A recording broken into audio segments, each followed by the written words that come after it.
I wanted to create a platform for that, for industrialization.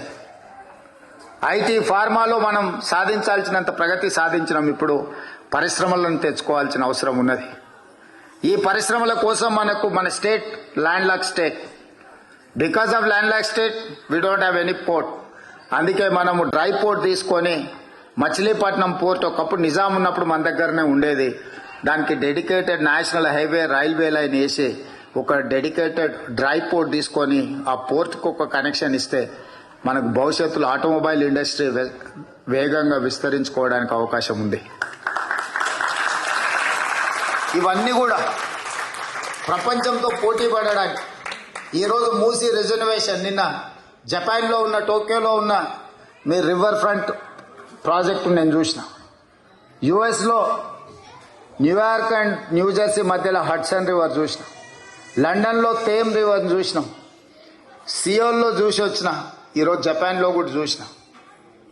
Narendra Modi గారు గుజరాత్లో Sabarmati river front కట్టుకున్నాడు. ఉత్తరప్రదేశ్ వారణాసిలో గంగా నది రివర్ ఫ్రంట్ కట్టుకున్నారు. ఈరోజు ఢిల్లీలో యమునా నదిని కడతామంటున్నారు. కానీ తెలంగాణలో మూసీ రివర్ని అభివృద్ధి చేసుకుంటామంటే మాత్రం బీజేపీ బీఆర్ఎస్ వాళ్ళు అడ్డం పడుతున్నారు. నీళ్ళు అనేది సంస్కృతికి, నీళ్ళు అనేది అభివృద్ధికి.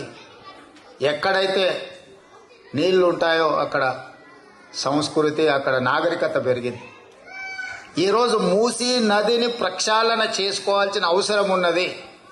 ఈరోజు మూసీ నది ప్రక్షాళన చేస్తామన్నా, నాలాల ఆక్రమణలు తొలగించాలన్నా, చెరువులలో ఆక్రమించి కట్టుకున్న అక్రమ నిర్మాణాలను కూలగొడతామన్నా కొంతమంది అడ్డుపడుతున్నారు. మీరందరూ ఇక్కడ నుంచి చూసి ఉండొచ్చు. హైడ్రా కూలగొడుతుందని. చెరువు మధ్యలో నిర్మాణాలు చేస్తే కూలగొట్టకుండా ఉంటే రేపు ప్రకృతి మనల్ని క్షమిస్తుందా?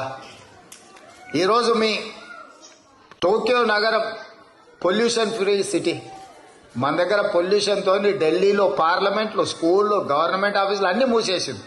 అంత పెద్ద నగరాన్ని నిర్మించుకున్న తర్వాత కేవలం కాలుష్యం వల్ల ఢిల్లీ నగరమే స్తంభించే పరిస్థితి ఉంటే మనం గుణపాఠం నేర్చుకోవాల్సిన అవసరం లేదా?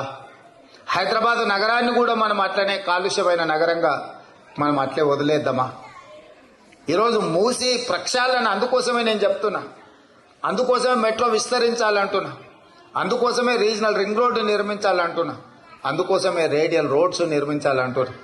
ఇవన్నీ కూడా తెలంగాణ పురోగతికి అత్యంత కీలకమైన అంశాలు.